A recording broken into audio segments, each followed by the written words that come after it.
is a presentation of the iRacing Esports Network.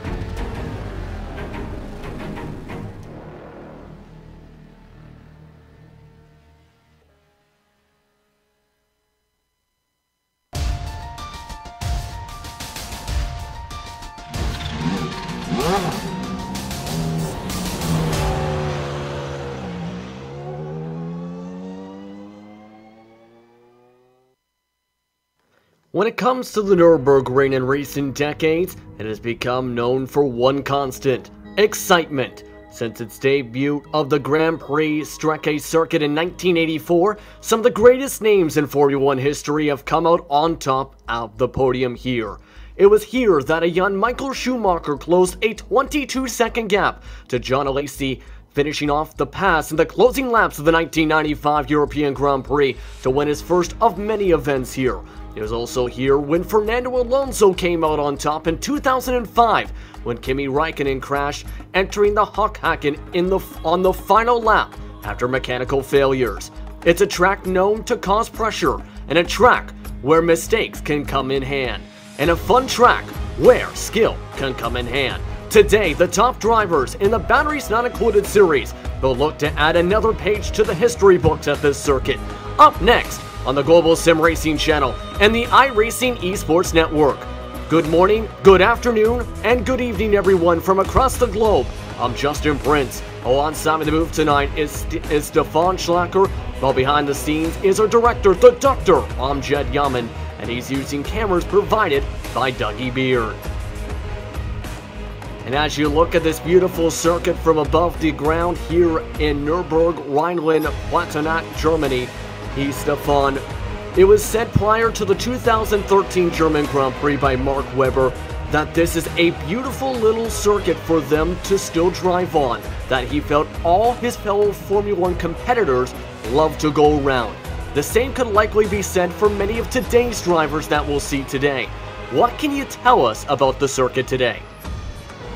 Well, first of all, also from me, good Nachmittag aus Nürburgring. The Nürburgring Grand Prix Strecke is and probably always will be considered a small track in a giant's shadow, but as you said, it's quite liked by pretty much everyone that races here. But it's still a highly underrated track. Massive elevation change, fast and with great flow, this track has its own challenges to offer for the drivers. 3.2 miles in length, or roughly 5.2 kilometers, it boasts with a whopping 52 meters of elevation change. That's roughly as tall as a 17-story building.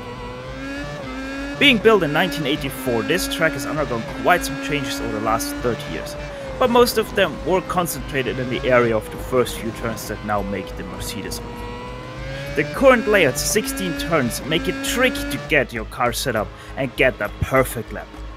But why not show you how tricky it really is as we take you on board with our GSRC lap guide.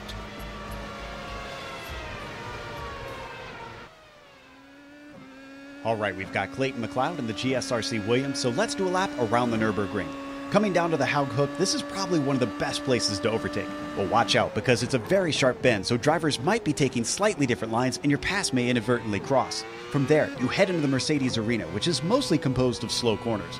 3 and 4 in particular can be difficult to find speed in, though it will be easy to lose time by overdriving it.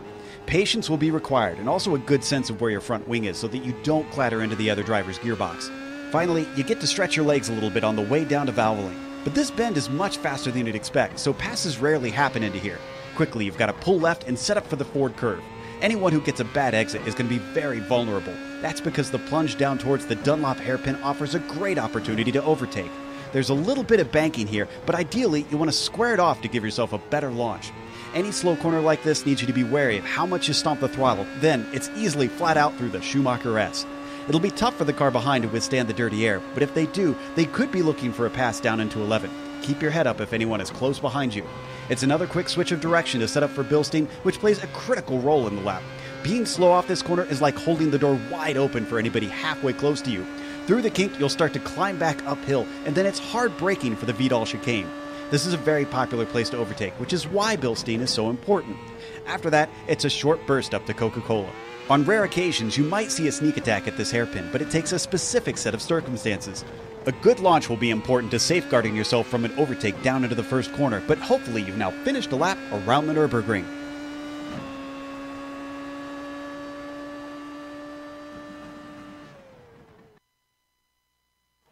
And that's a lap around this beautiful circuit, 3.2 miles today, 16 turns.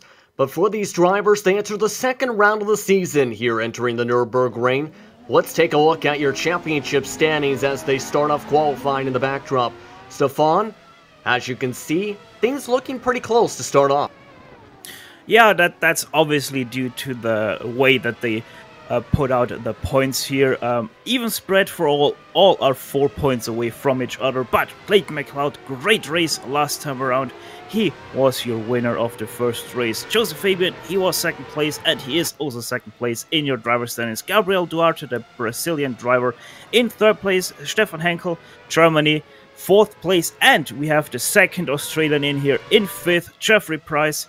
I'm really looking forward to see what he can do today. But speaking about today, how are the race details looking for today's race?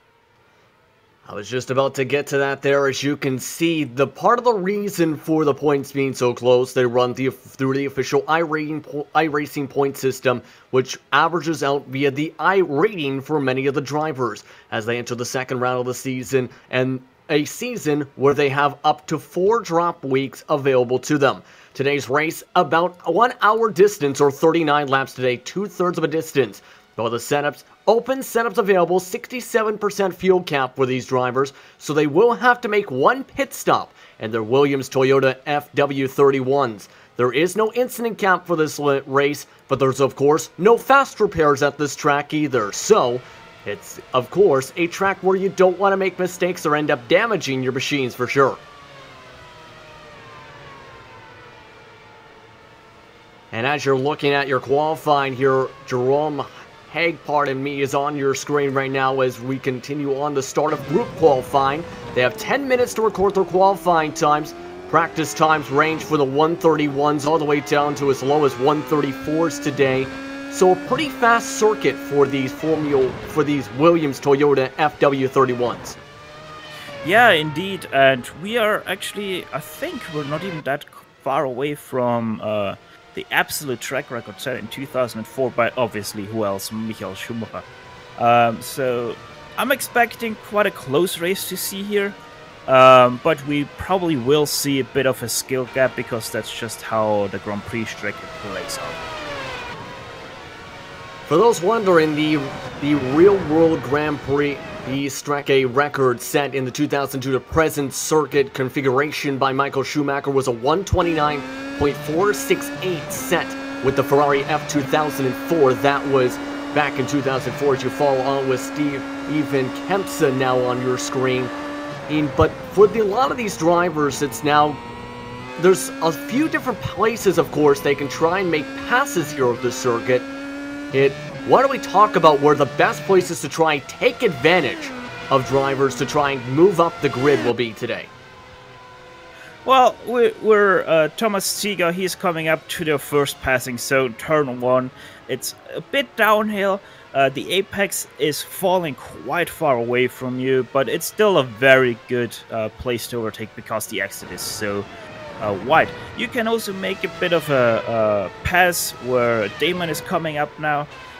You can do a bit there, but obviously then we go up to the NGK chicane, and that's your main place for anything to happen as we follow Damon up there to that place.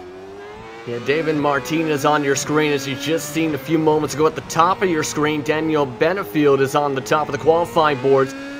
Martinez will now exit his way out of the final corner out of the Coca-Cola curb and work his way down the front stretch. He sets a 131.702, which puts him on provisional 4th spot on the grid as you look back at Daniel Benefield. Benefield right now on the pole by a full 9/10 of a second with the pace he's setting across the track. Yeah, I'm expecting that to close in still, because especially the fast guys like Neil Andrews, he put in a 30.9 in practice. He's sitting right now on a 32.2. Also, Johan Rampi, who we see right now, I'm expecting him to go a lot faster than he's doing right now. As you can see, his fastest lap so far, 32.1, and that's not his pace. The official Lotus 79 champion, the Preacher, tries to work his way across the circuit, as you see 7th on the board right now with a 1:32.152 with 5 minutes to go in qualifying. But as talked about a little bit, mistakes could come so much into play here. There's a lot of danger zones. Just talking about that big first corner passing zone downhill down to the hog hacken, that's also a place where if you say lock up the brakes or go too aggressively, can absolutely destroy your race with contact. Yeah, speaking contact, you have obviously the passing zones that are your danger zones. Yeah. But the biggest danger zone here is actually the Michael Schumacher S because of how the curbs play out. If you get them wrong, you're gonna get sent off into one of the barriers, either on the left or the right side. Indeed, right now, and that's something to watch for as we look at Neil M. Andrews now on the board, still with a 1:32.7, his fastest lap on the racetrack. That is 13th best. So looking to try and close that as he works his way, in fact, right through the MGK chicane.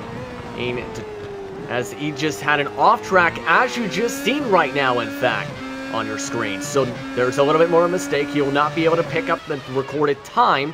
As for those that don't know with iRacing, if you have an incident during your qualifying lap or even touch the walls, you will not have a recorded lap. But in your opinion, what is the best strategy for drivers to try and come away with the victory today to get on the top step of the podium?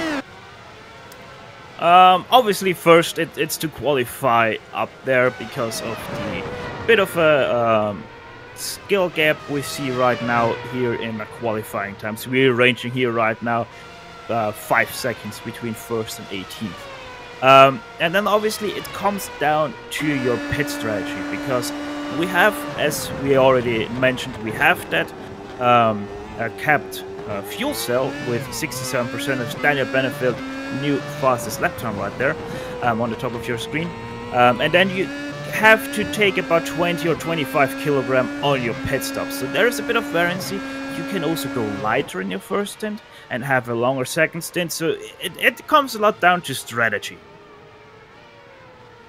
I absolutely agree with you. It's going to be the question of who will come out on top of the best strategy today. You're looking at Fabian Youngbluth, though. He has had 2 straight laps of incidents on his qualifying laps so far. So he will try and pick up some time. In practice, he ran a 1:31.9, which would have put him up at least into the top 10. We'll have to see how he tries to close things on up on this time around the circuit. In terms of the points standing, 7th entering today's race after the top 10 in the first race of the season last week. He works his way through the MGK chicane once again, and through the last corner where a lot of drivers say they will lose speed. This Coca-Cola curve down the front stretch. Let's see what time he can put himself onto the board. And as you just seen there, a 1:32.3, 11th spot on the grid. Not good enough. Looks like he may have barely enough time for one more as we look at Stefan Manecki now on your screen.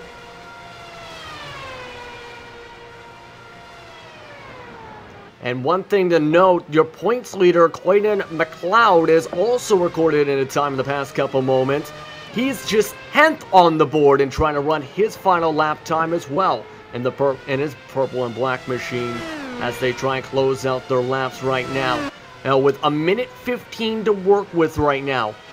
And in terms of today's race, more than 20 plus entrants for batteries not included second round. Track position could be so key, I think, potentially for a lot of these drivers, especially if you're at the back maybe, Stefan. It is always important. There's no time where it's not important unless you're racing with like four people. But it is always important. But your grid position, track position, it's always important. It's crucial to how you plan your race. And Daniel Benefield, meanwhile, has just absolutely went off the racetrack, as you just seen, while Jerome Haig, who is currently second on the board, tries to top his original time, instead stops right before the point He's 3/10 off the pole. Stefan Kempson, meanwhile, is trying to record one of the past few times, so things are getting a little nerve-wracking here to try and get in the best spot for the starting grid. 19 drivers so far have recorded qualifying times on the board, and a lot of our drivers have either not recorded times or had incident points during their qualifying laps. With the final moments of qualifying on your screen, as Kempson actually drops down the board, as another driver puts up another time, and it appears to have been Neil M. Adams who was able to get to 4th, while Clayton McLeod will get around the racetrack, but may just run out of time in the next couple moments here. He has 2 minutes to complete his lap. He should have, pardon me, just enough time to get around the circuit with the next minute and 55 seconds. Yeah, let's see what he can do here. It's just 1 minute 48 remaining and he's in the last corner here. Let's see what he can do. Clayton McLeod over the line with a 131.8, so he is slightly improving his position. Into 10th he goes and wrecks his car. And he sends his car off to the sky, enough to gain a couple more spots.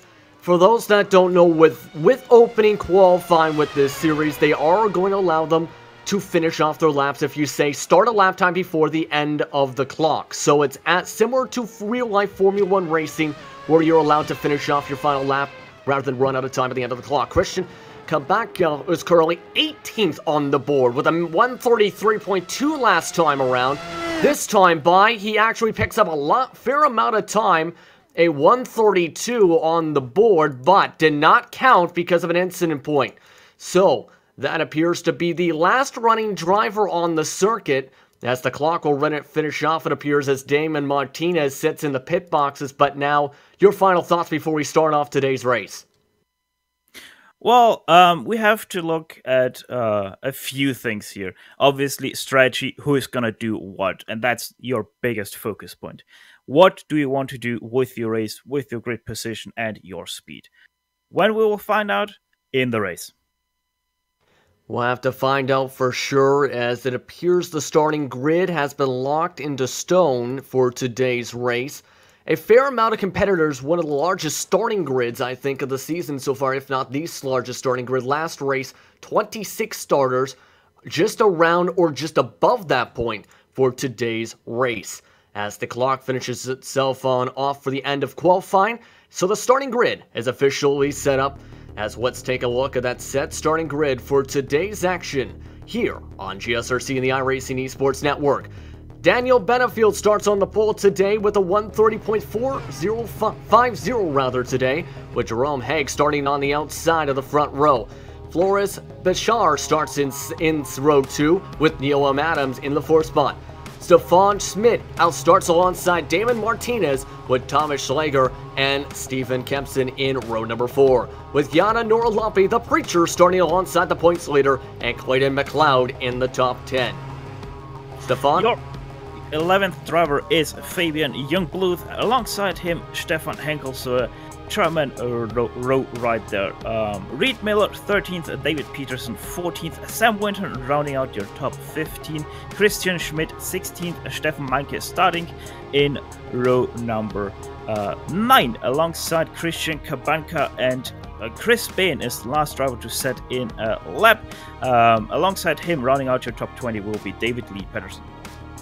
And looking at the rest of their grid again, 26 officially now registered for today, matching the total from round 1 with David Lee Patterson, Daniel Sanfilippo, Edward Lack, along with Marco Sanfilippo, along with Andrew Butterfield and Manuel Gomez Esteban, rounding out the drivers for the 26 cars who will be set to take the grid. Maxime Detilly, who is also the 26th official car, has not made the starting grid, so will start last if he makes it in time. But the drivers are getting all set to go, waiting for the 5 lights to appear off here, as we are just about all set to go here.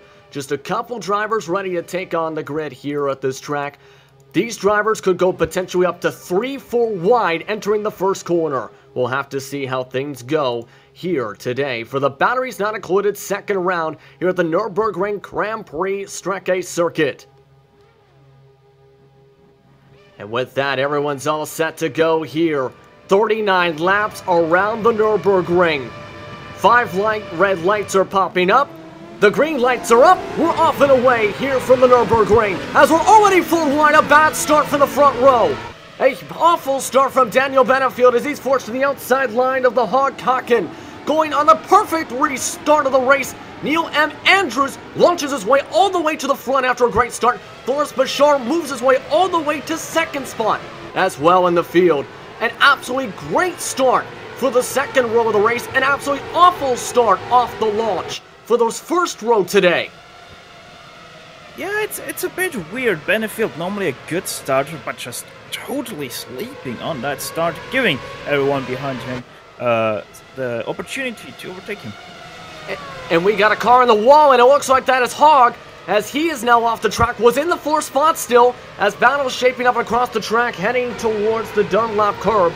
Battling between Muntz drivers right now, Norwapi and McLeod battling Muntz through. You look at the front drivers try and work their way through as the top three have pulled on away for the rest of the group after a phenomenal start for the drivers of Andrew and Bashar. While Benefield tries to recover back on the start.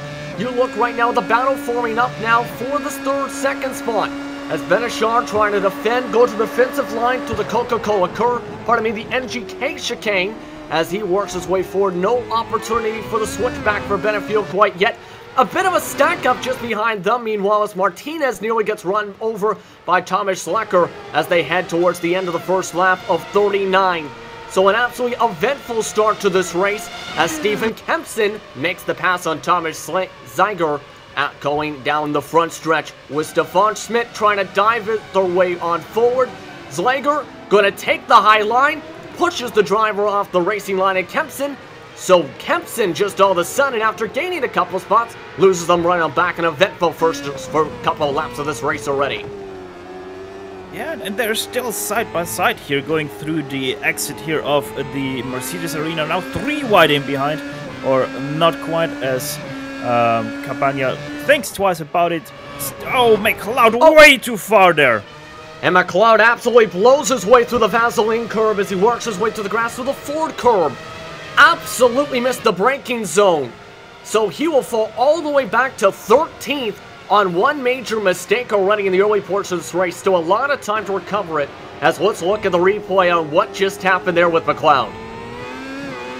Yeah, he had a very good run here out of this turn and then down the straight. It's quite a fast short shoot, and then just way too late on the brakes. Onto the gravel he goes and has to take the shortcut.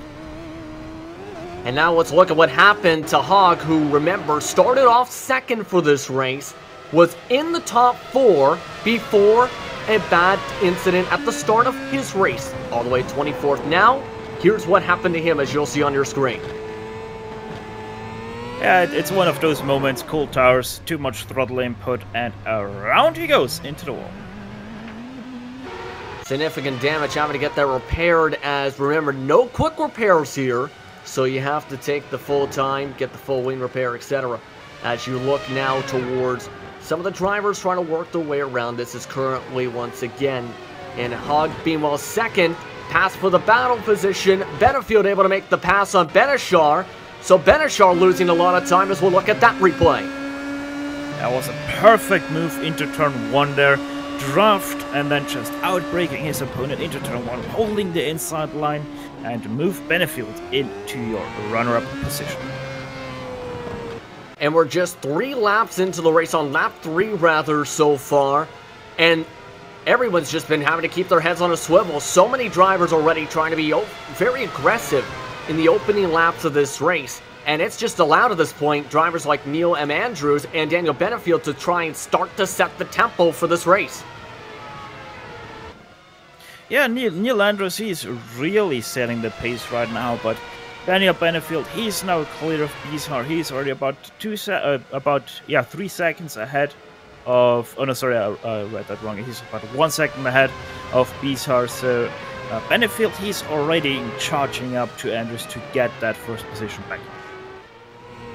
We'll see how Benefield does here as you look at the times on the bottom side of your screen, focusing on Flores. Benashar trying to pull in the toe, this time by fastest lap of the entire race so far by Benefield, a 1:31.822, a full second faster than everyone else on the racetrack, including the race leader, on average 3 seconds faster than the mid-pack. And it just shows once again what pace Daniel Benefield can put up if he has the clear track. And that's what makes him so strong. He knows how to utilize the track to his advantage. He can absolutely do that. He took drop, I believe, for the first week of the season, and is trying to come up on top of the second race, as you continue to see right now, following along with Benefield, separated right now by 1.6 seconds on the 4th lap of today's Grand Prix of 39 laps, with Flores Benishar still in 3rd. Damon Martinez is all the way on his lonesome in 4th, but Stefan Schmidt is working their way through the field right now as well, in the 5th spot right now on the track, as Bishar once again currently looking towards them. Currently 3rd and losing a lot of ground to the top 2 after he had such a good start. Now look at the battle going on for P5. As mentioned, Schmidt and Ziegler were getting close between them, as Schmidt has been going back and forth a bit with Ziegler since the drop of the green flag. Ziegler has made some mistakes in this race, is still holding on though to that same sort of position and point away in fact from Kempson right now. Yeah, Kempson, he had a good qualifying, but he is not really able to continue up on that as of right now. Now, saying that, he is 1 position up from his qualifying, yeah, but Ziegler, he is really going for it. Meanwhile, something just happened to Andrew Bortoli, as you'll see on your replay, as he absolutely lost control of his car going out of the MG chicane. And now we go back to Nora Lampe, the Preacher also having trouble, it appears. This time, where the danger can come from the Hog Hacken, as he gets absolutely squeezed, sending 3 cars, in fact, into the sand trap. And this involved, it looks like McLeod, in fact, having a perfect view of this incident. Yeah, Nora Lampe, he just completely outbraked himself there. Was probably hoping here a little bit to clear the car in front of him. That was Stefan Henkel. But nope, no way, and he collects him and sends him into a very nasty roll. And there's already multiple cars now in the pits now because of that as well. McLeod, after going into the sand trap, falling all the way from where he was coming up through the field in 7th, all the way to 12th rather, as you see the 2 drivers now sitting in the pits due to the incidents going on already. Stefan Henkel and Chris Bean were the ones you just seen. But this is a lot of time lost already by these 2 drivers, all because of that one mistake trying to squeeze an air driver off the racing line. Well, I tell you something, who else is losing time, and that is Neil Andrews compared to Daniel Benefield. You just saw it, Daniel Benefield, new fastest lap of the race. He is already just 1 second behind your leader of Neil Andrews. Closing in quickly as Andrews seems to be losing time on a lot of the corners compared to Benefield.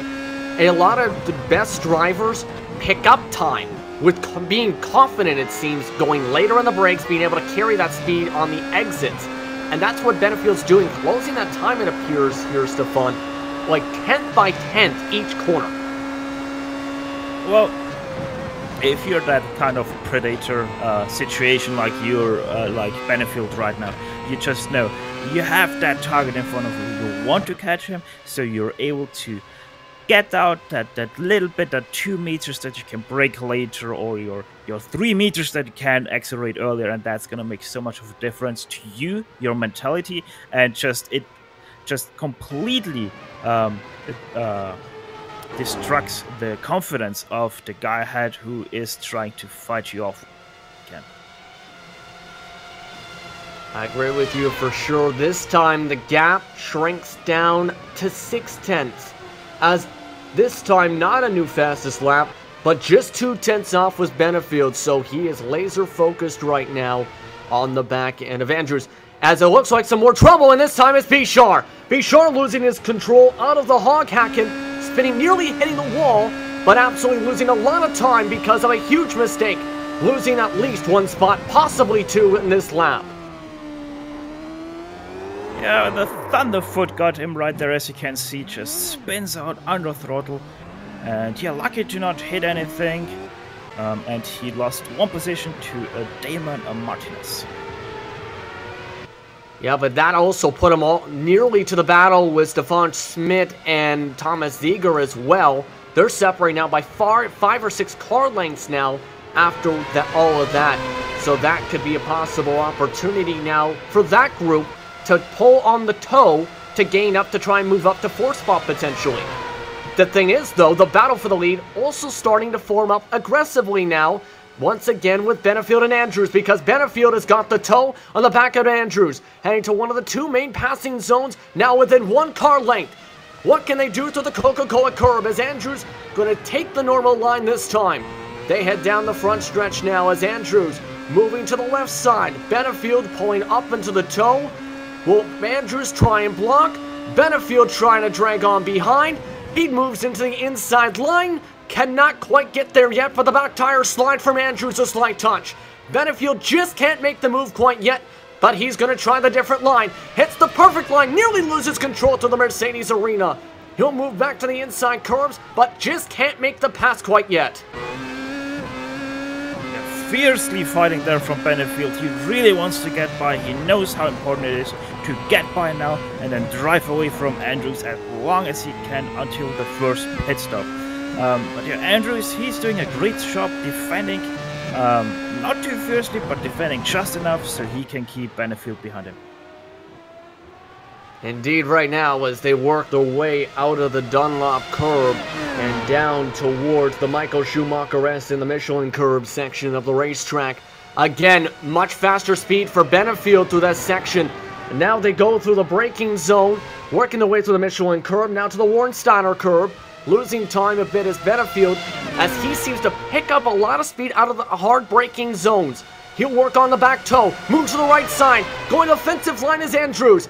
Andrews will hug the bottom side. Will they go tapping back and forth, working their way through the NGK curb?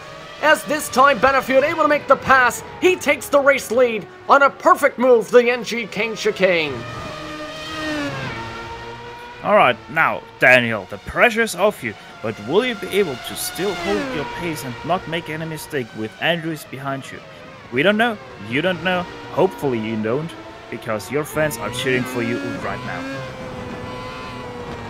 Absolutely they are right now for this team as they've currently trying to pull away as Benefield. Andrews trying to gain back time right now. But it's easier said than done. Losing a lot of time, in fact, an awful exit that time out of the Mercedes arena. Losing at least 3/10 on the lap just from that bad launch. Schmidt, meanwhile, having some trouble.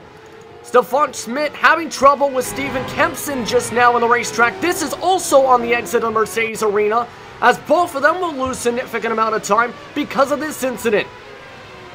Yeah, it's 2 separate incidents. Schmidt in front, he is just taking too much speed into that turn. And Kempson losing it on the throttle out of the turn. Very unlucky for both, but both didn't hit anything. On board with Kempson as he had, once again, had to go evasive maneuvers as you see here. He's watching along as he just loses the traction on the back tires and skids his way to the left side. Then nearly adds front wing damage while trying to shift into reverse. But both of them losing some significant positions. Schmidt falls back to 8th, Kempson all the way back to 10th on the track. And as that now shapes itself out and calms its way forward, we look at some of the more significant battles forming up, losing a lot of time all of a sudden. In fact, to be Neil M. Adams as they work their way, working their way through some of the pit stops, in fact, that some of the drivers are taking. Working their way past David Lee Patterson, Manuel Gomez Esteban, and Stefan Minicki coming out of the pits just now right towards the racing line. So some drivers are taking some interesting strategies, whether it's from trouble or incidents, as things shape up for P13. Yeah, they're fighting really hard right now, side by side, going into turn 1 for P13. That's Marco Sanfilippo and Edward Lack. And Lack losing out here. Sanfilippo perfect pass into turn 1. And Lack continuing to make a charge on forward while Marco Sanfilippo tries to pull on away from the back end of Edward Lack right now. 2.5 seconds, pardon me, 2.3 away from Nora Lampe, who's currently trying to recover from his earlier incidents in this race, as you're falling on behind. But of course, already 10 laps out of 39 in. If you're some of these drivers, you've already seen some of the back drivers coming in. When do you pit at this point of this race? The lap cars aren't that thick, as Neil Andrews just gets majorly held up by one of them out of the NGK chicane. But yeah, it's not a problem right now, especially our leaders. They have about still half a lap to the big part of the lap cars, so I would, as of right now, just drag out that stint. Unless you're in a fierce battle and you think that you'll get held up, then you should probably start to think about pitting. And you're looking now at the battle forming up for third spot. Meanwhile, these drivers have not reached much of lap traffic. In fact, just watched, I believe, as some of the lap traffic spun out in David Lee Patterson. They'll focus on the battle, though, as Martinez tries to pull on away from once again, from the recovery going on for this orange machine of Floris Bashar. He lost a fair amount of time, mind you, after losing control in that hog hiking corner, but now seems to have a bit of a faster pace compared to Martinez each lap, about 0.6 of a lap quicker. Yeah, it's always easier to close a gap than to overtake someone, and Bashar, he's really fighting right now to make something happen here, as there was someone spun out, but he seems to have disappeared. Yeah, and that was Christian Smith, it appears, that was spinning around there. So a lot of the lap cars are having significant issues here all of a sudden, as in the past lap around this battle, I've seen 3 different drivers, 2 of them in the pits, mind you, spin themselves out. So some of the lap traffic having some difficulties here with the Nurburgring Grand Prix circuit, appears. Yeah, the Grand Prix Strecke is a bit of a unique circuit because it's such a low grip surface. That is because that surface is really old. So it can really be a trouble. And looking at Stefan Schmidt now on replay, remember we just mentioned them just a minute ago, all the way back out of the top 10, and this is why. Spinning around and knocking over some curbs. That was the driver you seen in the middle of the racetrack along towards that battle, as they'll fall all the way back behind McLeod on the racetrack. So a lot of drivers seem to be losing a lot of traction on the corner exits. Maybe a little too aggressive possibly on the gas? Yeah, most definitely. You want to have quite an aggressive differential setup on these cars. But if you're not careful, you are gonna spin out. So, and that's exactly what we see. Just either inexperienced or having that bit too much of an aggressive differential setting. But the good thing is you can adjust that on the drive in your cockpit.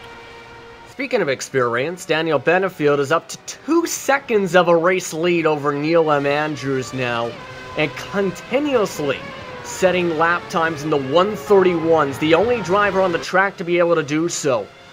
So it's going to be the question of if you want to catch up to Benefield, what can you do at this point? He seems to be setting fastest lap after fastest lap, this time a 131.6, my goodness.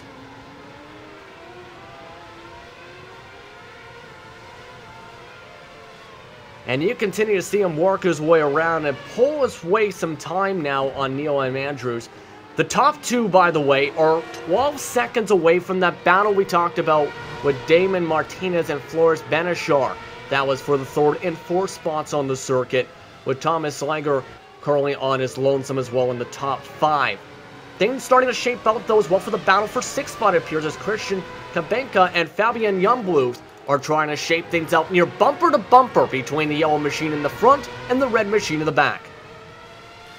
Yeah, and this is the battle of the 2 hard chargers. It's the unreal hard charger that we call here, because Cabana, he didn't set a qualifying lap, or no, sorry, he did actually. I'm looking wrong. My bad. He is the real charger then. From 18th to 6th, and behind him, Fabian Youngbluth, he went from 11th to 7th. So these 2, great race so far, and they're having right now a great battle. Yeah, right now they're separated about 0.4 of a second, but they've been getting very close, especially down the straights right now, as Youngblood has just been trying to pick up time after having not the best qualifying. 11th on the grid. He's 7th right now in the race, as mentioned again, on lap 13 of 39, heading towards lap number 14. And so it's now to where it's coming towards the difference of driving styles again, I think, between these guys, as Youngblood really losing a lot of time at the corner exit after a late break through the NGK chicane, and that's going to possibly lose him some of the toe, in fact, to Kambenka up front.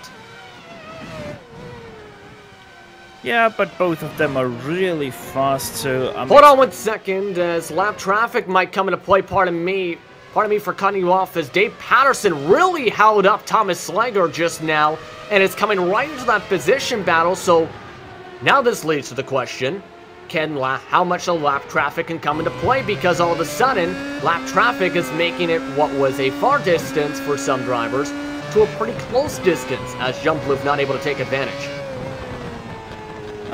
Yeah, I think David, he was pitting, or he was in the pits, and that's why he was so close with them, because the next car is pretty much half a lap in front of them, so nothing to worry for them here. And yeah, we'll have to see how it plays out, because like if you're Bishar right now, I would probably pit like this or the next lap or somewhere in between. That leads to the next question, of course, with Formula 1 racing. For many people know, sometimes at certain tracks the undercut's more powerful, some tracks the overcut's more powerful. Which one, from what it sounds like, you want to go with the undercut strategy? Potentially, as Bashar nearly runs over the back wing of Martinez and just lost a ton of time trying to go for the pass. My goodness. In fact, just hit the right front wing on his car. Yeah, that was a bit weird, like just completely outbraking himself there. So, yeah, I don't know what Bishar was doing there, but he was not looking where he was going. Yeah, that was a confusing one, but now, as mentioned, he's got front wing damage. So how much will that affect him until he gets into the pits? That affects him quite severely. Even that little damage that he has right now that we see, it does affect you quite a lot, because this car doesn't generate a lot of downforce anyway, and this adds a significant amount of drag on your car. So now he really has to think about maybe just doing that major undercut. We'll have to see if he goes for the major undercut. They gotta work their way through a couple more turns, working their way now through the Michelin curve now to the Warnsteiner curve this time around. Now heading, as you see him losing a fair amount of time on the track right now, just in a straight line alone, but trying to gain back up some of the time. We'll see if he pits as he works his way towards that pit entry area. Does he duck down this time? No, he does not. He's going to stay out on the racetrack for at least a couple more one more lap, maybe an extra one. Yeah, maybe he feels that it's not affecting him too much, then obviously go ahead and stay out. Maybe you even are able to save some fuel behind the car ahead. So obviously we don't know all the numbers that he has, so we're guessing a little bit. But yeah, it seems that's not affecting him too much, so he stays out and tries to battle for third on the track. Meanwhile, the battle for P11 heating up. Reed Miller now having to defend a hard-charging Michael Sanfilippo, who was battling before for 13th, remember, before with Edward Black. Now able to close on up quickly, so he's starting to gain a pretty decent pace. 133s right now, currently faster than everyone all the way up to 8th spot on the circuit. Yeah, Sanfilippo, he's making a very good race so far. He didn't set a qualifying lap in. Started 23rd, he's right now 12th, and he's looking to get that 11th spot ahead of them. We also have a battle heating up. It's Clayton McLeod versus Stefan Schmidt. And honestly, the next few cars, it's always a little bit of a battle, as Schmidt just with a very bad exit there out of the hairpin and losing a lot of time to McLeod. Yeah, last I looked that direction, they were near near wing to wing, in fact, back wing to front wing. All of a sudden now it's a 10-car length difference between the two of them on the circuit. 1.1 seconds overall in terms of time. We're just approaching the halfway point once again of the Batteries Not Included series, round number 2 at the Nurburgring Grand Prix Strecke. Currently in the lead right now, Daniel Benefield leading over Neil M. Adams on the circuit, followed by Damon Martinez as well as Flores Benachar for the battle going on for 3rd and 4th spots. But for Benefield, it's been domination. Meanwhile, Bashar taking advantage of mistakes, as again a mistake comes into play, this time Martinez on the exit of the Mercedes Arena. Yeah, once again, one of those moments, just too fast on the throttle, losing it, and Bashar just comes in, says thank you very much, and I'm away. And another mistake of burning up the back tires too quickly, trying to launch off the corner, and now Martinez having to pay for it, losing a fair amount of time now to Benachar. Difference now between them about 4 or 5 car lengths here on the circuit. But looking back at some of the battles continuing to shape up, it's for some trying to get recovery drives, some of them trying to gain up as much time as they can right now. Now, compare some of the drivers right now that started, say, in the pits. Without a qualified time around, Marco Sanfilippo. He's 43 seconds back of, say, these battling drivers. 30 seconds overall between them. Yeah, it's hard to sometimes read the minds of the drivers, and to be fair, we're all different. Strategy-wise, pit strategy-wise, it comes down to all the smallest nuances that you can have. So, if you have a track map, third-party app, go ahead, use it. And that is going to give you some advantage, because are you going to have some free track when you come out of the pit lane? Because that is also incredibly important, how your pit window is. And Edward Lack has just opened up the pit window, in fact, as one of the first lead lap cars have come into pit. He was 14th at the time of the stop, as we'll have to see how he does with here. So do you see now that while he may be in the middle of the field, do you think this undercut could work for him potentially, as he gets the front wing repaired and replaced? With the front wing replacement, it probably was a bit down to damage that he made this undercut. But hey, whatever works for you, works for you. Sometimes I've already seen that for some people the undercut worked, while back in the field you saw someone doing an overcut and that works for them. So yeah, it's really what rides your boat more. Is it the undercut that you think you're comfortable with? Then go for it. Is it the overcut? Then go for that. Because it always is the fastest strategy that you're the most comfortable with. I agree with you for sure right now. Meanwhile, the battle going on, you can see right now Fabian Jan Bloof, in fact, coming into the pits right from the battle. So he comes in for the 7th spot, so he'll go for the undercut to try and gain up some time now on the circuit. Meanwhile, as that's going on with a couple other drivers ducking on in, right now Bashar currently having to defend very aggressively now for the position with Martinez, as that has closed up on the circuit. Yeah, Martinez is not giving up on that P3, and rightfully so. He has the pace to stay with Bashar, and if he can make that work, obviously also the little bit of damage is helping him on Bashar to stay with him. But Martinez, great race so far. He started in 6th, he's 4th right now, and he really wants that podium. Yeah, and also in Yona Noralampe, the Preacher now getting some fresh tires and fuel to get out to the finish. He also has to get a front wing repaired. Looks like the left front wing was damaged from that incident from a few laps ago into the hog hacking. So he'll come out into the pits right towards the racing line in 16th spot. But it looks like some trouble starting to form up as the tire starts to build up, it seems, for a couple of these drivers now. A lot of wings damage, and a lot of these situations now, it appears, where, well, some drivers are trying to go for recovery drives. A lot of them are starting to get into the starting to crash as more drivers come in right behind this battle.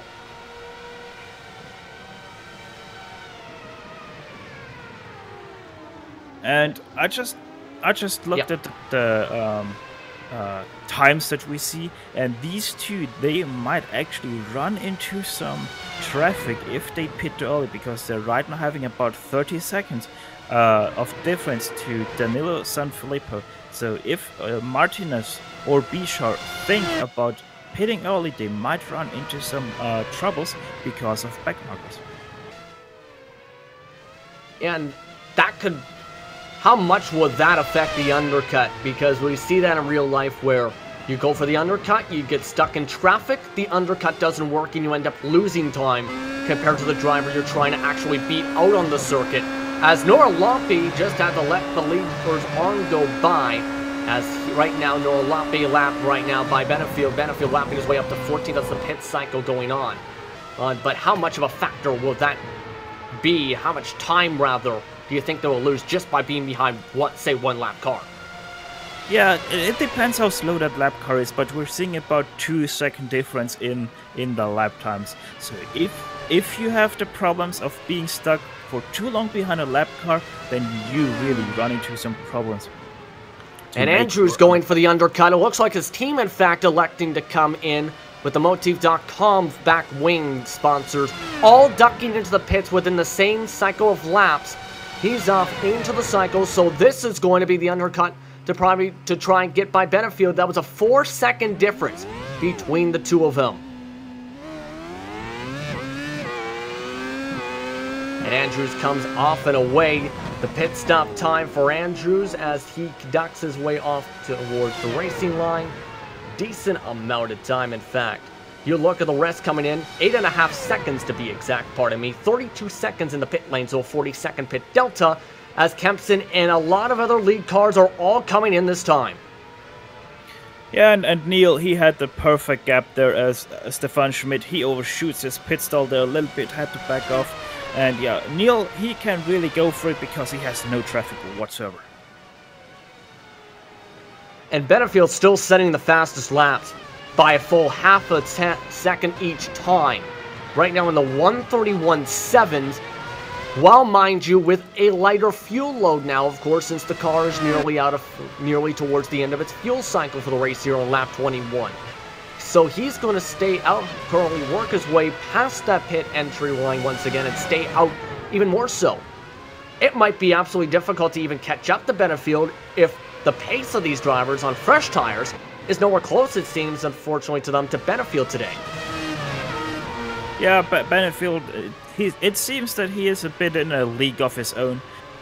He right now also has no worries about any lap traffic. So Benefield, it's gonna be hard to catch him, let's put it like that. Yeah, now you're looking at Flores Bichar on your screen, still battling a bit with Damon Martinez. He's done an impressive job to be able to keep in front of Martinez since Martinez made that mistake about 3-4 laps ago.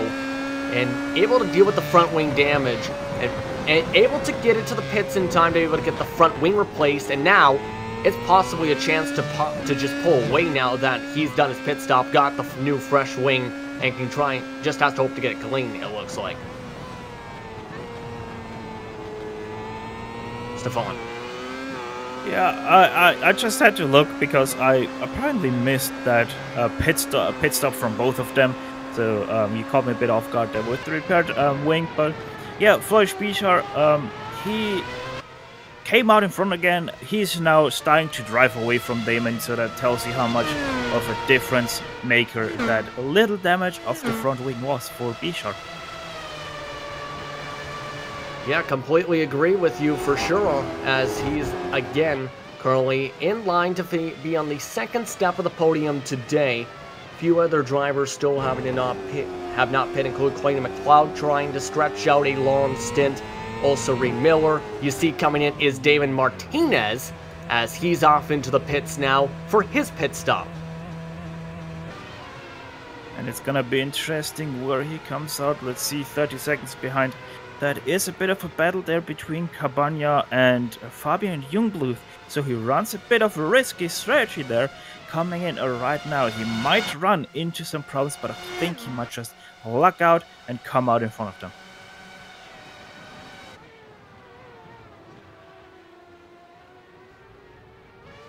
Indeed, right now you're looking now, though, at some of the continuous battles shaping up. You see, the undercut didn't work for Young Blue. Pardon me, the overcut, rather, on Kabenka. Kabenka currently a point away a little bit more so now as they pass by Reed Miller in the pits.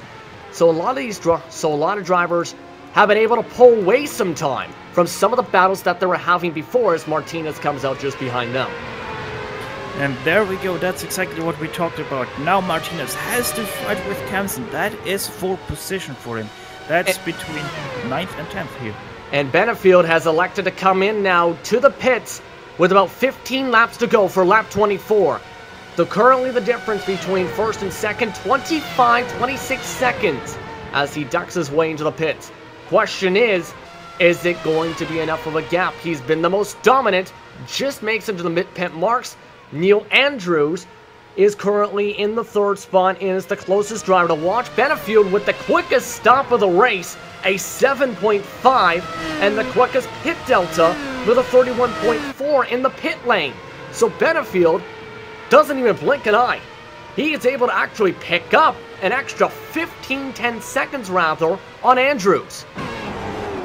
Yeah, impressive by Daniel there. Doing what no man can do, but he apparently can, so I'm starting to think, is he really a man? It's not good to assume. Let's just put it at that. Clayton McLeod, meanwhile, coming in. So his overcut strategy is at its end here. The question is, where will he come out? He came into today as the points leader in that purple and black machine. He comes off and away out of the pits with a 7.8. So him and Benefield able to take light fuel because they were able to stretch the overcut so long. And Benefield, pardon me, once again, McLeod comes away in the 9th spot. So he actually picks up a couple spots with the overcut. Yeah, Clayton McLeod, he really makes that overcut work for him every single time we see him. So, yeah, Clayton McLeod once again making the overcut work. And Floyd Bieshar, he is still staying out. So, Benefield, he elected to come in when the traffic was starting to get thick. And Flores, he's just running it and running it and running it. And I'm starting to think if Benefield really did the smart move here. Possibly. Pardon me for saying that Bieshar had pit before, as remember he had some damage on the right front. You've seen, and sometimes in terms of iRacing there's the potential of a graphical difference. Apparently the front wing not showing the damage anymore as he has not come in for the pit stop. Still only 4.5 seconds though ahead of Daniel Benefield. He had lost a fair amount of time shuffling and battling for position at the time for the 3rd spot, with once again trying to battle for position rather with Martinez. And Martinez, his strategy hasn't worked either. Martinez is all the way back in 8th spot. Yeah, Martinez, he is still not getting past Kempson. He is still stuck in behind him, running slower laps than he has been all day long. Ahead of them, we still have Cabana and Youngblood. They are still fighting fiercely for that P5. Yes, they almost had the opportunity seen for Youngblood to make the pass, but has lost some time, in fact, working their way out towards the way through the Ford curve and towards the Dunlop curve this time. And Bieshar, he is now into pit lane. Sorry to interrupt you there. But yeah, our leader, he is now in pit lane, giving Daniel Benefield his lead back. And I'm pretty sure Bieshar, he will get into 3rd place and by quite some margin because he is about 44 seconds ahead of Thomas Ziegler. An absolute advantage tonight, an absolute show for Daniel Benefield today. As you look at Ziegler right now on your screen, he's had somewhat of a quiet day to try and work his way to a podium today. He had some battling going on for just the top 5, but he's been able to set a decent pace since the pit stops in the 133 range right now. Yeah, I mean, we're talking about Benefield there, so. And Ziegler, he's putting up an impressive feat. So Ziegler, I honestly, I didn't have him on my book at all. So really, Thomas, congrats for proving me wrong. Indeed, right now, still double-digit laps to go on lap 26 of 39. A lot can still happen.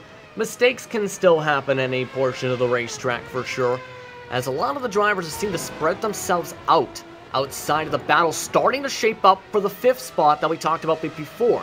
Because what was once a 2-car battle looks like it has the potential to turn to 4, because look, if we can look towards that direction right now, look who's catching up to the back of that train, to the back of Youngblue. To the back of the train right now is Kempson and Martinez, both of them able to use the slipstream to start to catch on back up to that battle. And you know what?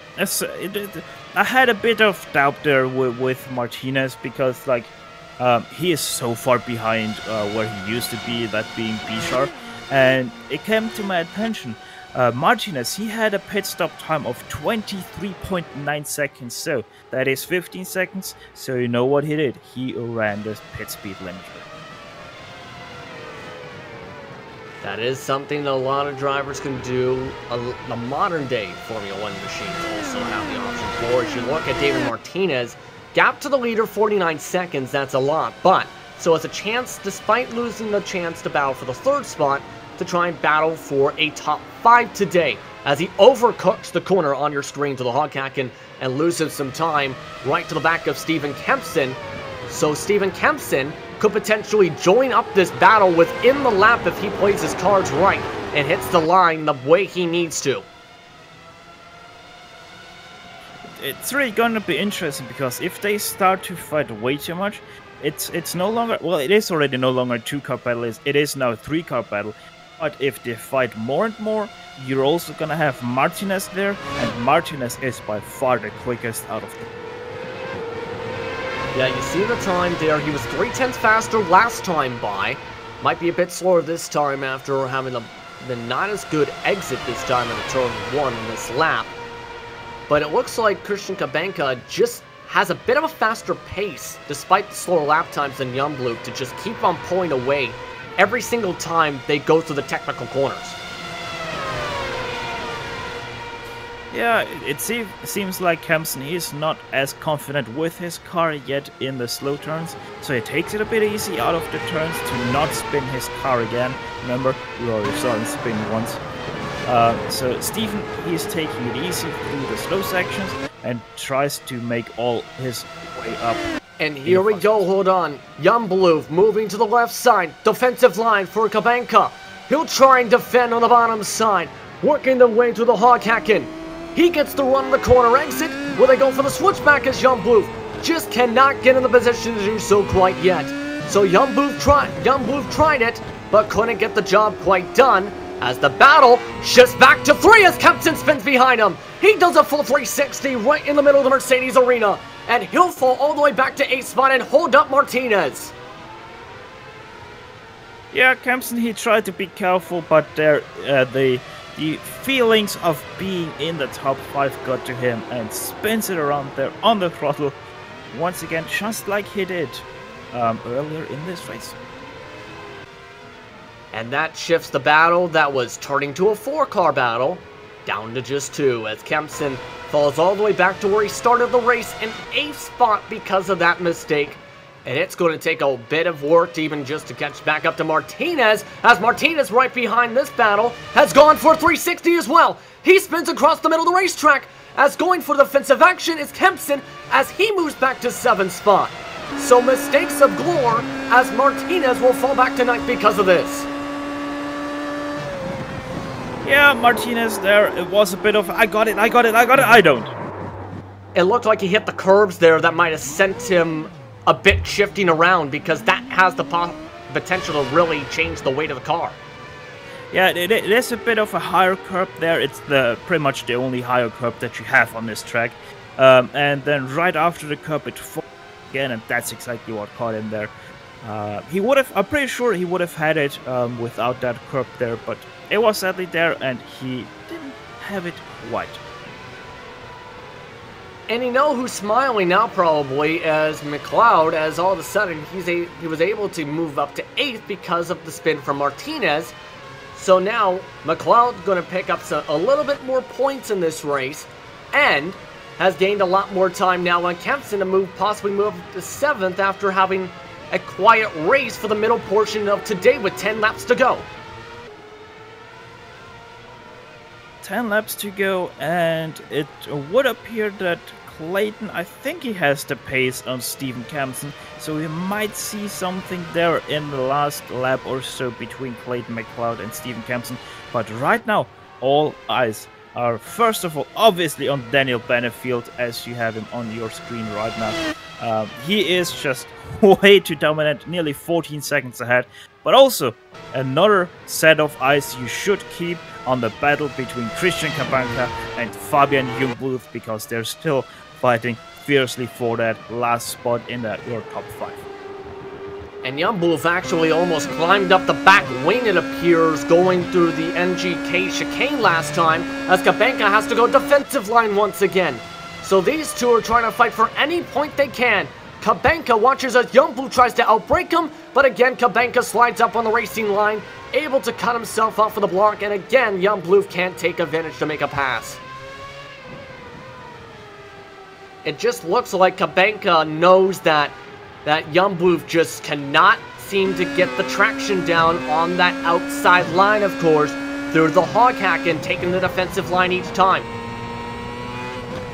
Yeah, the Haughaken is a bit of a special term because of the big drop it has in the middle of or right on the apex rather.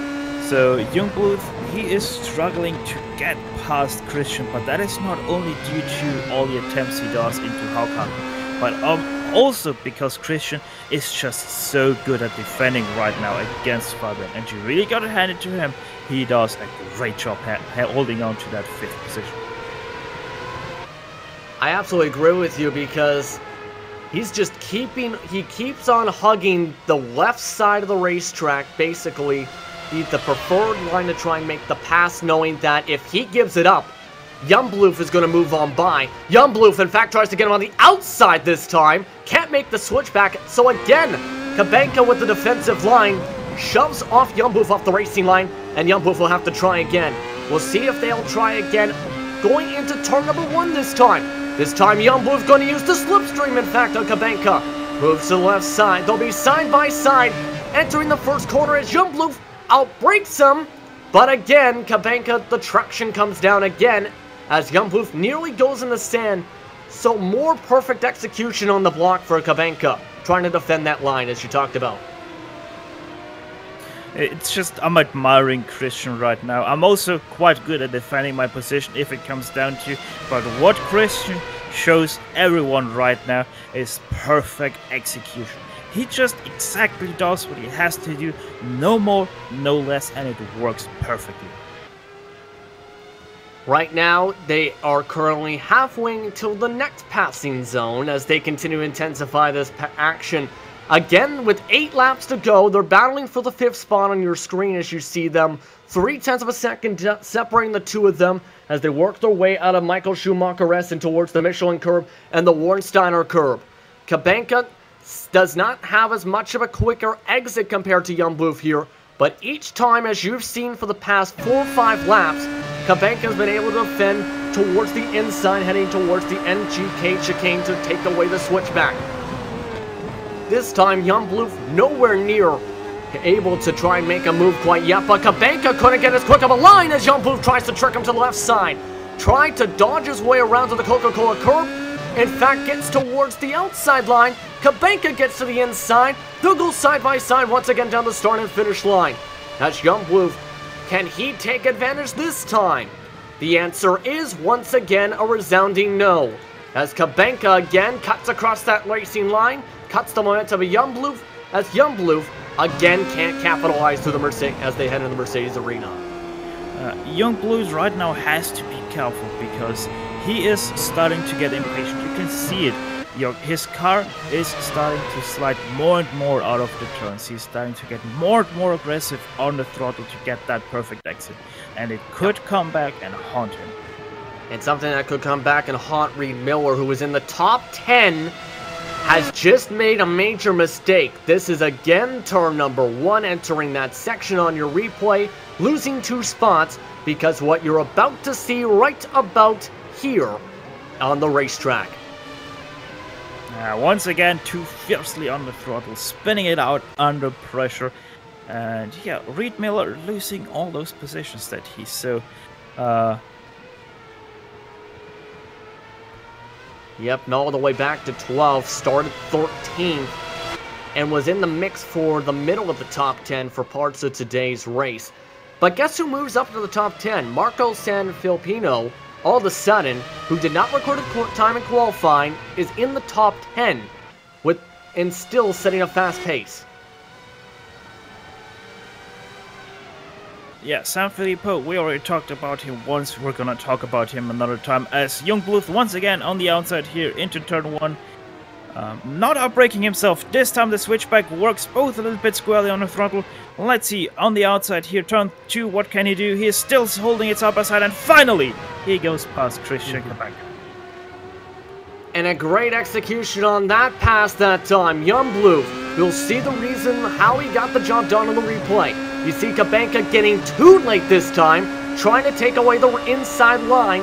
Youngblood able to go side by side, and by the time they get to the braking zone, Youngblood able to go for the crossover this time, able to pressurize Cabanca to make a mistake, his first mistake in the past 10 laps, and now Youngblood is up to the top 5. But all that battling has turned it back to a 3-car battle because they were battling so much, so aggressively, putting each other up for so much time that Stephen Kempson has rejoined the back end of Cabanca now. The interesting thing right now is, can Christian get back to Fabian and challenge him again for that 5th position? Also, he now has to gather himself again, defend that 6th position yet again, but this time from another person, and this time it's Stephen Kempson who is on the back of his car. And for Kempson, remember, he had a chance to pass some of these drivers before he lost control of his car and held up himself and Martinez after spinning on the coming out of the Mercedes arena. This has been a heck of an effort to try and regain the 5-6+ seconds that he lost here, as now he's on the back end once again of Cabanca, pulling on away as Youngblood with the pace. Yeah, it seems like that once Youngblood now is free, that he really has the pace over Christian Cabanca and can start to slowly creep away from him and Stephen Kempson. But yeah, all eyes now Kempson. What can he do with the advantage of now being right under the rear wing of Christian Cabanca? New fastest lap time you just seen again. 2 straight laps in a row. Daniel Benefield with the fastest lap of 1:31.2 this time. A 19-second advantage over Neil Adams now in the circuit. And getting to him again. He hit the strategy the perfect way today. Many drivers agree, it seems, across the paddock that the overcut is the preferred strategy for one reason: lighter fuel, having to have less time in the pits. Benefield has had the perfect combination, it seems, today of strategy, car, and speed. Yeah, the Australian really with the perfect combination here. He is gonna probably take it home, and I think he only didn't lead like, what, 5 laps or 4 laps today, so really perfect performance by him. Indeed, right now, Kempson, meanwhile, perfect chance to try and make a move as Kempson tries to go hard into the inside out of the first corner. Cabanca cuts hard across the racing line as he holds up the passing chance for Kempson, as he had to get out of the gas to try and avoid the back of Cabanca. Yeah, that was a bit interesting there between the two. I give you that.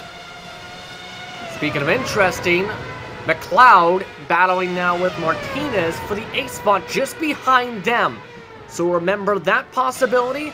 Well, Martinez has closed his way, appears on the back end of McLeod, sending a faster lap time by 0.8 of a second, in fact, last time by. So the question is, can Martinez take away some points from the overall points leader after the first one last round? A lot of questions are still in the room here. What will happen between P6? What will happen between P8? I tell you what, you're only gonna find out if you stay with us for the last 4 laps here on the iRacing Esports Network. And who do you favor in this kind of a situation is what I want to ask you, of course, because McLeod won last week's race, and McLeod having a bit of a bobble. Looked like he had a bit of a scare part in me there for a split second, but lost a couple tenths here and there, having to hold on to it, it appears. Yeah, I have to say, I didn't see anything on my screen, so maybe it was just a little bit of a netcode there, which obviously can happen as we're internet racer. But yeah, if I would be in a situation right now between Damon Martinez and Clayton McLeod, I would like to be the car ahead, because I'm very confident while being the car ahead, because I'm so good at defending. I'm not very good at attacking someone, because I'm not the guy who's really good on the brakes. So I like to be the car in front, dictate the pace of the car behind, and maybe, hey, even you're able to catch up to the 2 cars in front and then maybe do something there. Indeed, right now you see right now in the back, Martinez trying to pull the toe. 3 laps to go as Benefield's just worked his way out of the Mercedes arena, as this continues to shape on up to be a possibly exciting finish for a lot of the positions, all the way from 6th back to 9th on the circuit, still up for grabs today, as McLeod really pulls his way away from Martinez now. Martinez losing a ton of time, now coming out that time out of the Warnsteiner curve. And ahead, I just saw the glimpse of it, Stephen Kempson. He is still trying Christian Cabanca. He had to go defensive once again into NGK chicane. So Stephen Kempson, he is really putting the pressure onto Christian Cabanca right now. Cabanca again, defensive line towards the pit wall, trying to stay on the inside line. Kempson tries to squeeze him, in fact, as Kempson moves outside. Can Kempson make the traction stick this time? No, Cabanca pushes him out, and now, just like that, McLeod is nearly caught up to the back of them because of how much they've been battling between the two of them. So with now 2 laps to go, this is now a 4-car scrap forming up for P number 6 potentially. And Cabanca really has to be careful now what he does while defending, because he's a bit aggressive while defending as of right now. Maybe this due to the pressure, or most certainly that is due to the pressure, because once again Stephen Kempson, just like Fabian Jungbluth, both are putting in immense pressure on the car of Christian Cabanca. Now they work their way again through Michael Schumacher S, between the left and the right now towards the Michelin curve and the Warnsteiner curve once again. Kempson has been working hard as he could to gain up some time after spinning out before. About 15 laps to go through the Hoghacken. Can he make this job stick this time? Still 2 laps to go on the circuit. About once again, a lap and a half to go for overall race leader. So lots of time for these drivers to shape their way around the circuit. Kempson, he falls on the tire tracks once again, and Cabanca trying to get the toe. Is this a distance that Cabanca could defend from this time? As Kempson, not close quite enough yet, just matching his speed halfway down the front stretch, as he just cannot get there quite yet to make the attack on Cabanca again. But look at the attack behind. McLeod trying to nearly get into the back wing of Kempson. Oh. He pressurizes him into the grass. So Kempson falls back to 8th spot and back to Martinez to try and battle for the spot, as you'll see the reason why there after the pressure from behind from McLeod. Yeah, Kempson once again with a little bit of a slide on the throttle there. Switching over to the right side, you will be able to see as he loses the rear right there. And yeah, Kempson once again cracking under pressure. And we got trouble for your 2nd place finisher as the final lap is underway. The white flag is out. Neil Andrews has damaged his right front wing coming into the Coca-Cola curb, but he's got a far enough distance by 10 seconds rather to the next position back to Floris Bichar. But near disaster, he'll try and hold on to the podium, but for today, it's been Daniel Benefield who has been the king of the field today here in Germany. He only has about a half a lap to go, as he's been setting the fastest laps of the Grand Prix for the past 10 laps straight, just about. A 1:30.9, the fastest overall today.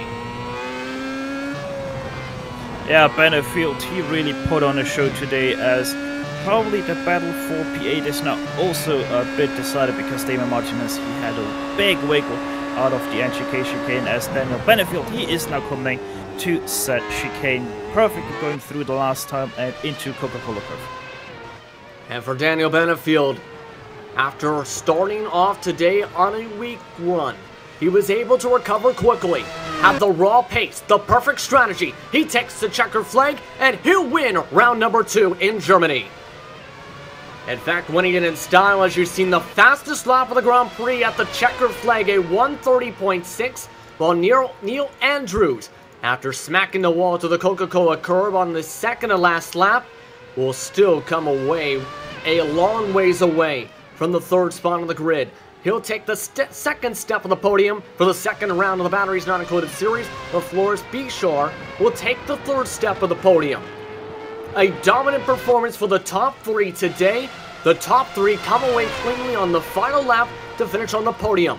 But the battle's still shaping up for position all the way back to towards where Christian Kabenka trying to hold on.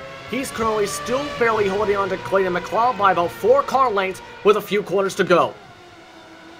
Yeah, and behind Kempson, he's really now trying to hold on against Damon Martinez. They're coming now side by side into the NGK chicane. What can Martinez do later on the brakes?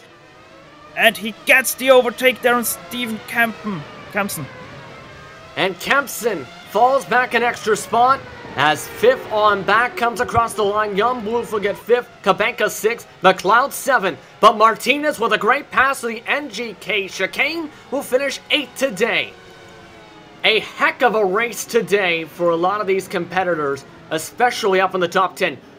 Whopping all the way up to 10th today was Benefield today to come away with the checker flag. With that, we'll take a quick step aside here on the iRacing Esports Network and GSRC. When we come back, we'll have post-race interviews and your finishing results here for Batteries Not Included. You're watching the second round of the Batteries Not Included series from the Nurburgring Grand Prix circuit.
Welcome back, everyone, to the Global SimRacing Channel and the iRacing Esports Network after a pretty exciting day today here at the Nurburgring Grand Prix Strecke Circuit. Daniel Benefield was the one who came up on top today with the perfect strategy, the perfect pace, and the perfect setup for today, winning by a dominant 32 seconds over Neil Adams. Floris Bichard came away with the top 3 today, while Thomas Seeger finished off 4th. Fabian Youngblouf came away in the 5th spot today after starting 11th, while Christian Kabenka, who in his words said the race was tough, went from 18th to 6th today. Clayton McLeod came away 7th and will lose some points after coming into today as the points leader. While Damon Martinez, after having a speeding penalty for a 23-second pit stop, finished off in 8th. Stephen Kempson lost the spot and fell back to 9th in the final lap to finish 9th, while Marco Sanfilipino finished off 10th to be the last car on the lead lap. The rest of the grid as it goes here as Stefan Schmidt finished off 11th, with Reed Miller, Yona Laura Lumpy, and 11th through 13th rather. In 14th is Daniel Sanfilipino, along with Edward Lack and Stefan Malik. Along behind them is Sam Winton, who had a very quiet day, while Jerome Haig finished 11 laps down today, after crashing twice in the Grand Prix. Andrew Boderfield finished off 19th, with Dave Peterson in 20th. Rounding out the grid today, Christian Smith, David Lee Patterson, Manuel Gomez Esteban, Stefan Henkel, Chris Ben, and Chris Bean all finishing off as DNFs. A do not start, though, happened tonight, as Maxime Detilly did not make the starting grid today. But with that, a lot of hard work put in today's race, especially by our race winner today. Daniel Benefield, the pole sitter and your race winner by 32.7 seconds, joined us here on the GSRC broadcast booth. Daniel, how does it feel? How are you feeling, rather, after dominating this afternoon? It was actually nice turning back a few years and driving this car again, to be honest. I forgot just how great it is to drive. Let's talk about how you got this setup really dialed down and got yourself to where you were able to have the dominating pace today. Hey, what kind of work did you put in to try and make sure for what I believe was actually your first Grand Prix of the season for the Batteries Not Included series, is to try and to dominate the way you did today by as far as you did? Not much, to be honest. I just use Clayton's base setup that he puts on the forum, and just made a couple of more like personal changes to the car to get it driving more to how I like it, and that was it really. And if I heard you correctly, you mentioned that you don't have much experience with the Williams Toyota FW31. What drew, if you don't mind me asking, how so, and what drew you to being a part of Batteries Not Included, starting with round number 2? I actually used to drive the car quite a bit back in 2015 when it was the pro car, and I've been a bit busy with other stuff, mainly with the HPD, driving that a bit. But I've had some time to put some laps in practice and decide the race today. Real quickly, of course, a couple more quick questions before we let you go for today. Coming away, of course, with the victory today. An absolutely dominating one, as talked about a couple times already. But for the next round, we're going to Circuit Park Zandvliet for 47 laps. How do you feel about that circuit? Probably won't race, to be honest. We're busy with our endurance program. Positive Sim Racing for next week, so I probably won't be able to race. I don't even know what the track after that is, but we'll see if I can race in 2 weeks' time. The race after that is at Suzuka, but anyone you want to thank before you let you go real quick? Yeah, that's our guys at Positive Sim Racing for all the work they do in various different series. I know the guys had GT Pro qualifiers start today, so they've been really busy setting up for that. Our sponsors, the University of the Isabel I and Raymond Health Technologies, as well as Clayton for putting the series on, and you guys as well for broadcasting. Congratulations on the victory today. Daniel Benefield coming away as the winner of round number 2. Now standing by with Stefan is your second place finisher, is Neil Andrews. Stefan? Yeah, and the question that I have to ask is, Neil, what was that start? That was nearly Ferrari-like. I couldn't believe it myself. I just got it hooked up and the car went. And I was just like, well, there's a little gap to the right-hand side. I have to go for it and just see what happens. And when I come out of turn 1, going into turn 2 and with the lead, I was just thinking, wow, what a start. Just put my head down and concentrate on the rest of the race. And what a race it turned out to be for you, leading for so many legs, being able to hold off Daniel Benefield until he finally got past. And then it started suddenly to be a very quiet race. How did you manage your tires, your race, your fuel, your everything after you were pretty much lonely on the track? Well, I wouldn't say I held off Daniel. I think he was having a bit of a race behind me, which that allowed me to pull a bit of a gap. When he caught me up, I was going too wide into the last chicane, and we made that stick. That's really good racecraft from both of us, really.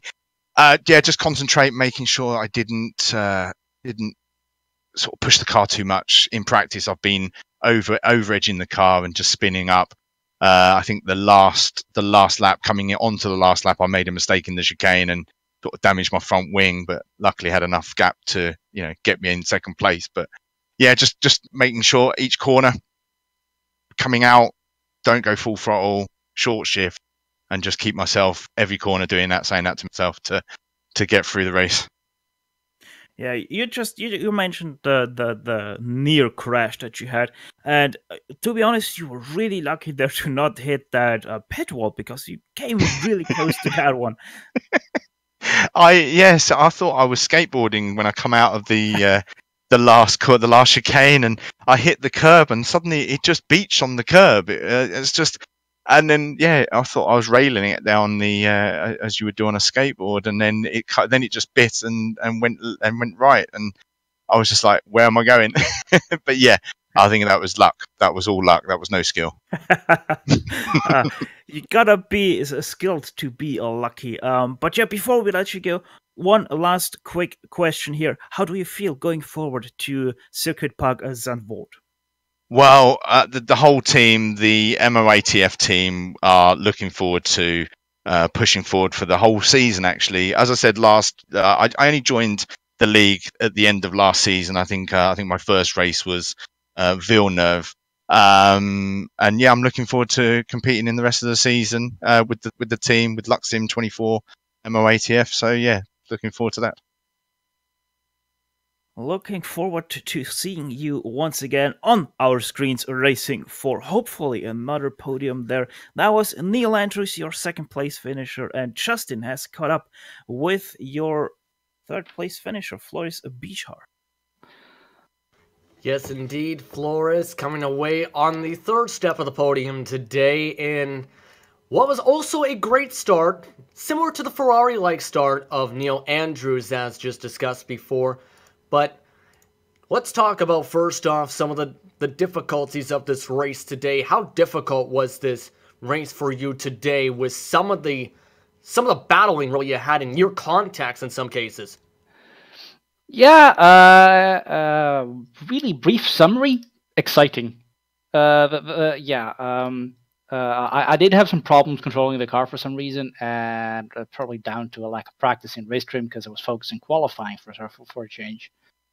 But yeah, just lack of focus. And after the pit stops, or just before the pit stop, really, I found my focus again and just kept going after that. But I had a couple of incidents, and I'm not proud of it, but I'm happy I kept the car out of other people's cars, as well as walls and curbs and grass and more walls. Indeed, for sure. As well with this track today, hey, you're one of the few drivers to try and go for the furthest overcut of the race. In fact, you went for the furthest overcut of the race. Hey, many drivers will probably say this. The overcut stronger than the undercut that a majority of the drivers tried today. Do you agree, yes or no, and why or why not?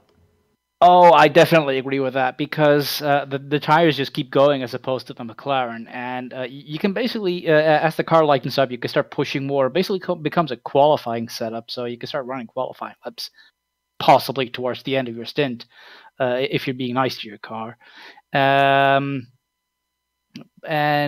Because you're stopping way later, you put less fuel in the car, and refueling always usually takes longer than changing the tires. So if you can find the spot where the tires get changed as fast as the car gets filled up, then add a couple of kilos more, and you've got a race strategy.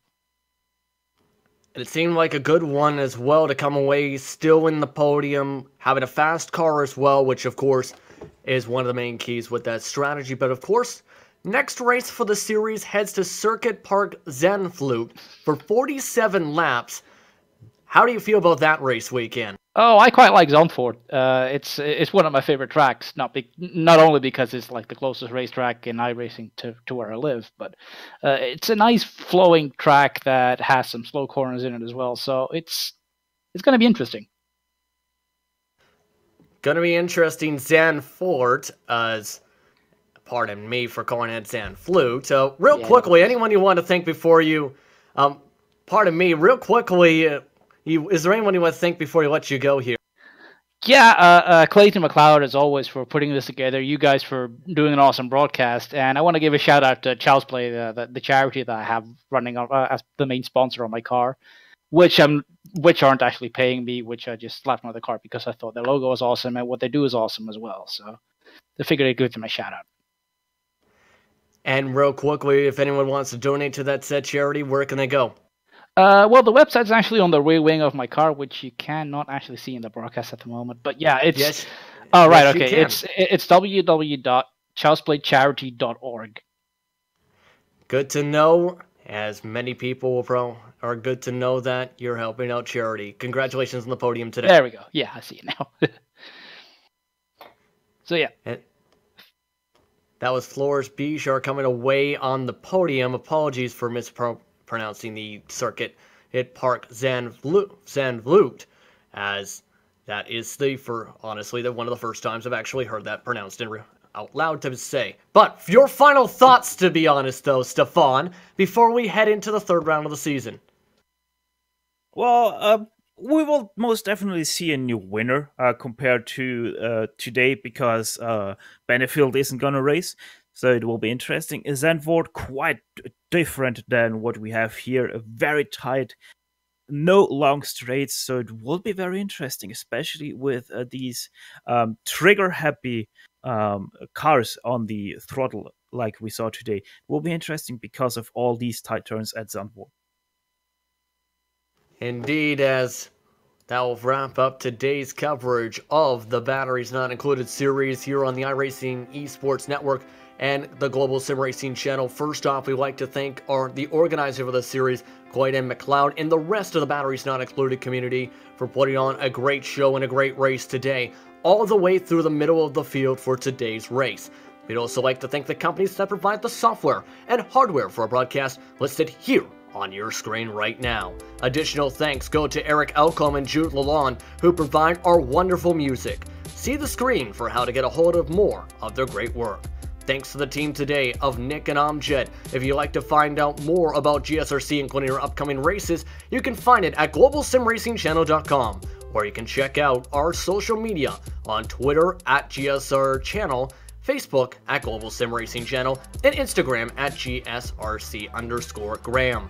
Don't forget to head over to our YouTube page and hit that big red subscribe button, as well as to don't miss a minute here on the Global SimRacing Channel. Also hit that notification bell for both the iRacing Esports Network and GSRC to keep up with the racing action. Be sure to stick around because in just 20 minutes time, GSRC and the iRacing Esports Network will have your coverage of the Camel GT Championship at Silverstone. Joe Peak and Nick Smeg will have the call, while Stefan will be in the race.